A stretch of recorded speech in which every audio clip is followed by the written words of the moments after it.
Will replace Ramdas. हमारे डुमरी विधानसभा से जहां हम विधायक बने, वहां एक ही वो नारा गूंज रहा था कि टाइगर की जगह टाइगर लेगा। जरूरी नहीं कि उसका परिवार सही होगा, जो टाइगर होगा वही टाइगर की जगह लेगा, और टाइगर ने जगह डुमरी में ले लिया। अब हम यहाँ कह रहे हैं, घाटशिला में वही कह रहे हैं कि रामदास जी की जगह रामदास जी लेंगे। डॉक्टर बनाया जाता है, क्या बनाना उचित भी रहेगा? अगर किसी डॉक्टर का बिना समय से पहले अगर निधन हो जाता है, तो क्या डॉक्टर के बेटे को डॉक्टर हम बनाएंगे? क्या टीचर का निधन होने पर टीचर के बेटे को टीचर बनाएंगे? क्या एसपी का बेटा एसपी बनता है? तो ये कौन सा पैटर्न है भाई कि विधायक का बेटा विधायक बने, सांसद का बेटा सांसद बने, मंत्री का बेटा मंत्री बने? आखिर ये कौन सा पैटर्न है? जबकि एक बनाया जाए, राजा के बेटे का राज्याभिषेक ना किया जाए, इसीलिए वोट मिला है कि एक गरीब किसान को आप राजा बना सके। और अब फिर अगर उस वोट का इस्तेमाल उसी राजा परिवार को बनाने में करेंगे, तो 1950 में जो हमारी स्थिति थी और आज 2050, आज अब देखिए, जब से जेल कैंप पार्टी का उदय हुआ है, जब भी किसी को अगर थोड़ा मने चोट भी लगता है, एक मामूली चोट लगता है, तो सबसे पहले जेल कैंप को याद किया जाता है। और हम लोग रात 2 बजे 3 बजे तक धरना में जाके बैठते हैं, जब तक उसको न्याय नहीं मिले। अरे राज्य में तो छोड़िए, हम लोग प्रदेश भी जाते हैं। हमारे पार्टी के लोग मजदूरों की बात को अगर देखा जाए, न्याय दिलाने के लिए हम लोग राजस्थान उड़ीसा तक जाते हैं। तो ये भी आपको तय करना है, बड़ी पार्टियां, चूंकि बड़ा लेवल है उनका, बड़ी पार्टियां हैं, वो आपके बीच चुनाव में आएंगी। हमेशा अगर आपके बीच कोई है तो जेल कैंप खड़ा है। इसलिए मैं जनता जनार्दन से आग्रह करूंगा, जो लोग यहाँ तक नहीं भी आए हैं, चूंकि दीपावली का दिन चल रहा है, हम लोग इस बात को समझ रहे हैं कि लोग पर्व त्योहार है, लेकिन जो लोग घरों में भी बैठे हुए हैं, मैं उनको स्पष्ट कहूंगा, इस बार वोट बदलाव के लिए करिए। बदलाव का होना बहुत जरूरी है। अगर बदलाव नहीं होगा तो राजनीति कुछ परिवारों तक सीमित रह जाएगा। फिर और यहाँ आप सोचिए ना, यही आप सोचिए चंपई चचा, चूंकि मान के चले सोमेश जी के पिताजी का देहांत हुआ है, तो उस पर हम थोड़ा सा रहने देते हैं। हम चंपई चचा का ही उदाहरण लेते हैं। चंपई चचा मुख्यमंत्री रह चुके हैं, कई बार मंत्री रह चुके हैं, रहे कि नहीं, लेकिन फिर भी उनको याद है कि बाबूलाल सोरेन को सेट कर दिया जाए।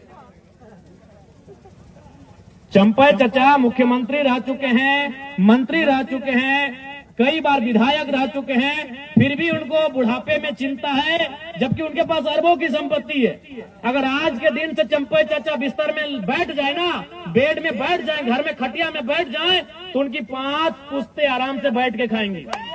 आज भी अगर चंपई चाचा कुछ ना करे, चंपई चचा अगर कुछ ना करे, तो उनकी हमें लगता है कम से कम, ज्यादा तो हो बहुत ज्यादा होगा, 5 पुश्ते यानी 5 पीढ़ियां बैठ के खाएंगी। फिर भी उनको चिंता है कि बाबूलाल सोरेन को विधायक कैसे बनाना है। बगल में रघुवर दास जी हैं, मुख्यमंत्री रह चुके हैं, गवर्नर रह चुके हैं, कई बार वो भी मंत्री रह चुके हैं, हमको लगता है 5-6 बार विधानसभा भी जा चुके हैं, यानी विधायक बन चुके हैं।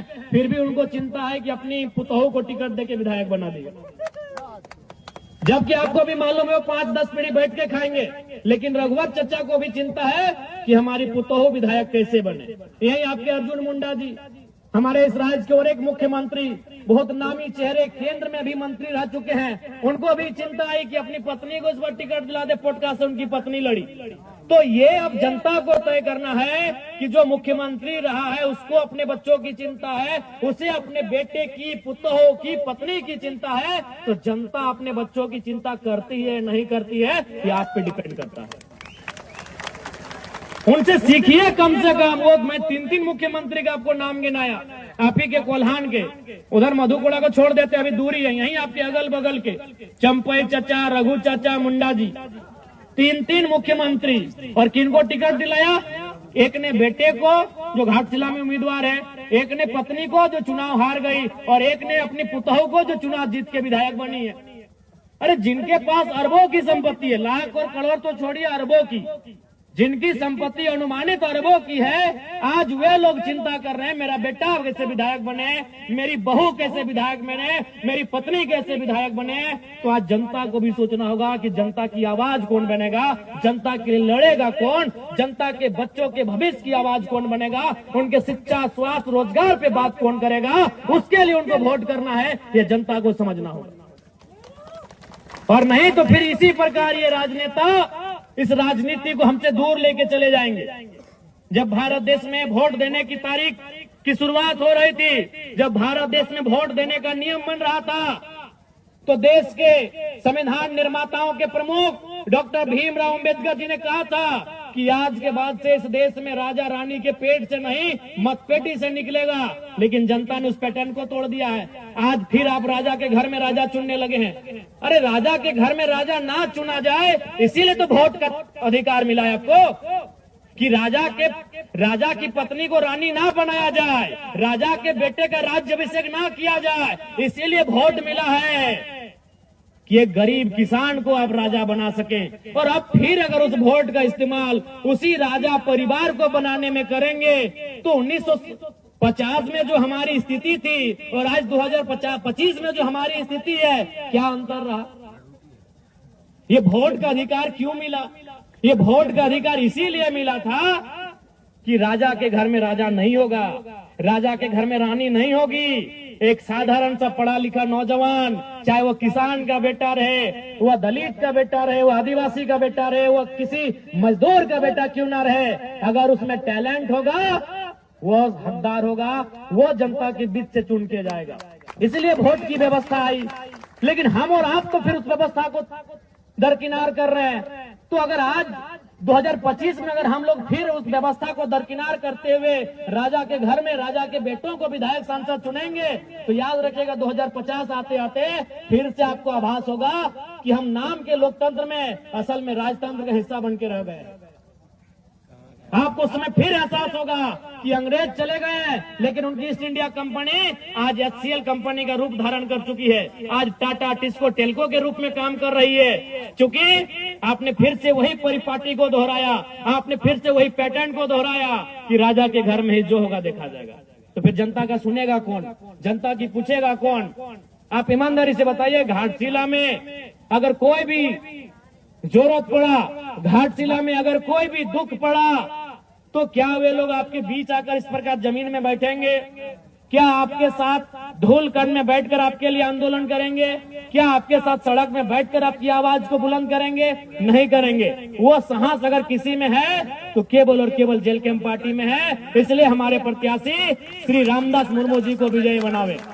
अभी देखिए, चंपे चाचा सुन रहे थे, कहीं आके भाषणबाजी कर रहे थे कि नगरी में हम ये कर दिए। आप भी जानते हैं नगरी में कुछ किए, सबको उसका लिए।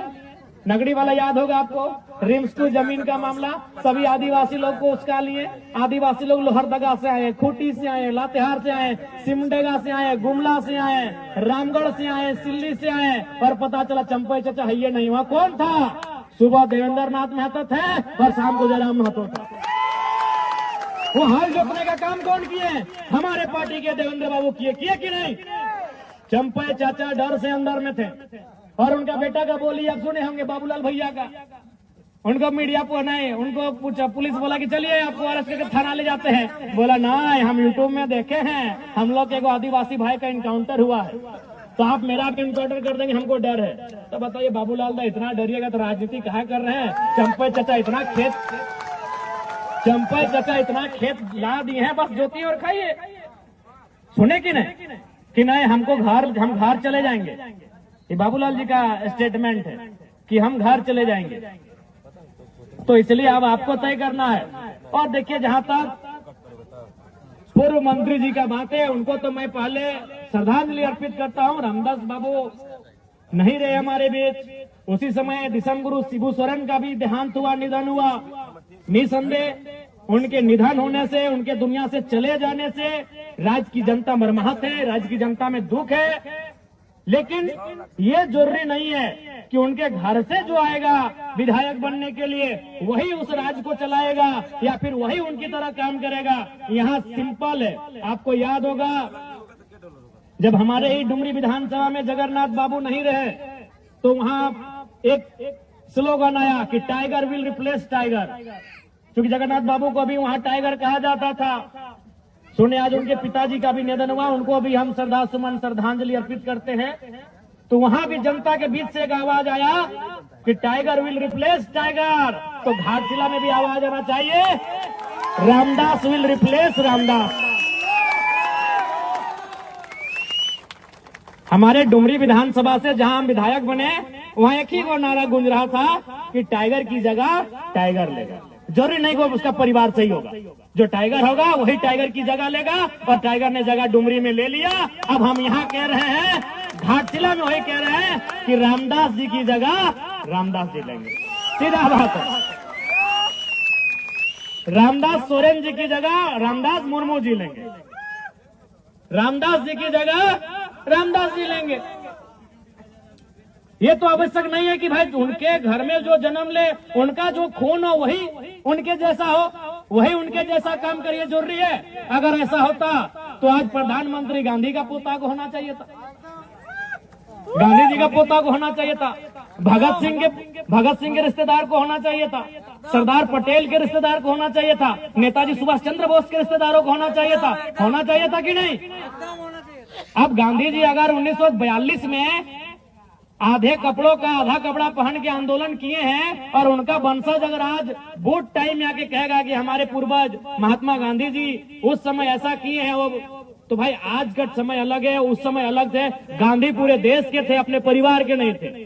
क्या रामदास बाबू अपने परिवार के थे? नहीं, वो झारखंड के मुख्य माफ कीजिएगा मंत्री थे। रामदास बाबू जब झारखंड के मंत्री थे तो झारखंड का कोई बेटा उनकी जगह लेगा, उनका ही परिवार क्यों लेगा? और हमको आज तक समझ में नहीं आया भाई ये सहानुभूति क्या है, इस सहानुभूति राजनीति में क्यों? आप ही बताइए, क्या अगर कोई किसी डॉक्टर का निधन हो जाए तो क्या डॉक्टर के बेटे को डॉक्टर बनाया जाता है? क्या बनाना उचित भी रहेगा? अगर किसी डॉक्टर का बिना समय से पहले अगर निधन हो जाता है तो क्या डॉक्टर के बेटे को डॉक्टर हम बनाएंगे? क्या टीचर का निधन होने पे टीचर के बेटे को टीचर बनाएंगे? क्या एसपी का बेटा एसपी बनता है? तो ये कौन सा पैटर्न है भाई कि विधायक का बेटा विधायक बने, सांसद का बेटा सांसद बने, मंत्री का बेटा मंत्री बने? आखिर ये कौन सा पैटर्न है? जबकि एक एसपी से महत्वपूर्ण एक एमएलए होता है, एक डॉक्टर से महत्वपूर्ण एक एमएलए होता है, एक टीचर से महत्वपूर्ण एक एमएलए होता है, क्योंकि डॉक्टर, टीचर और एसपी का फैसला करने वाला एक एमएलए होता है। वो विधायिका का अंग होता है, वो सरकार का अंग होता है। वो फैसला करेगा कि आपके स्कूल में टीचर कितने होंगे, वो फैसला करेगा कि आपके जो हॉस्पिटल उसमें दवा का दाम क्या होगा, वो फैसला करेगा कि आपका यहाँ आईएएस का कौन यहाँ नया तबादला हो के आएगा। तो जो फैसला करता है, जो नियम बनाता है, जो इस राज्य को चलाता है, वहाँ सहानुभूति क्यों? हम सहानुभूति रखते हैं? जिन्होंने अपने परिवार में किसी को खोया है हम सहानुभूति रखते हैं। सहानुभूति का मतलब उसके दुख में खड़ा होना, सहानुभूति का मतलब होता है उस परिवार के दुख में खड़ा होना। हम लोग दुख में खड़े हैं, अगर उस परिवार को कुछ घटेगा हम लोग देंगे। विधायक बना देना ये कौन सा सहानुभूति है भाई? जब हम डॉक्टर के निधन पे डॉक्टर के बेटे को रिप्लेस नहीं करते हैं, जब वकील के निधन पर वकील के बेटे को वकील बना के रिप्लेस नहीं करते हैं, तो आखिर देश में ये सहानुभूति कब तक चले? इसलिए जो मंत्री जी नहीं है, हम लोग पुनः श्रद्धांजलि भी देंगे और सहानुभूति रखेंगे परिवार के प्रति, लेकिन उनको जो रिप्लेस करेगा, उनकी जगह जो जाएगा, ये बिल्कुल भी जरूरी नहीं है कि उनका अपना घर से संबंधित हो, उनके ब्लड से संबंधित हो, उस क्षेत्र का कोई ऐसा युवा जो पढ़ा लिखा हो उनकी जगह जाए और झारखंड की आवाज को, घाटशिला की आवाज को, घाटशिला के माओ बहनों की आवाज को, घाटशिला के बुजुर्गों की आवाज को, घाटशिला के नौजवानों, किसानों, छात्रों की आवाज को विधानसभा में प्रेजेंट करे। कोई वहां जुट कर जाए, कोई वहां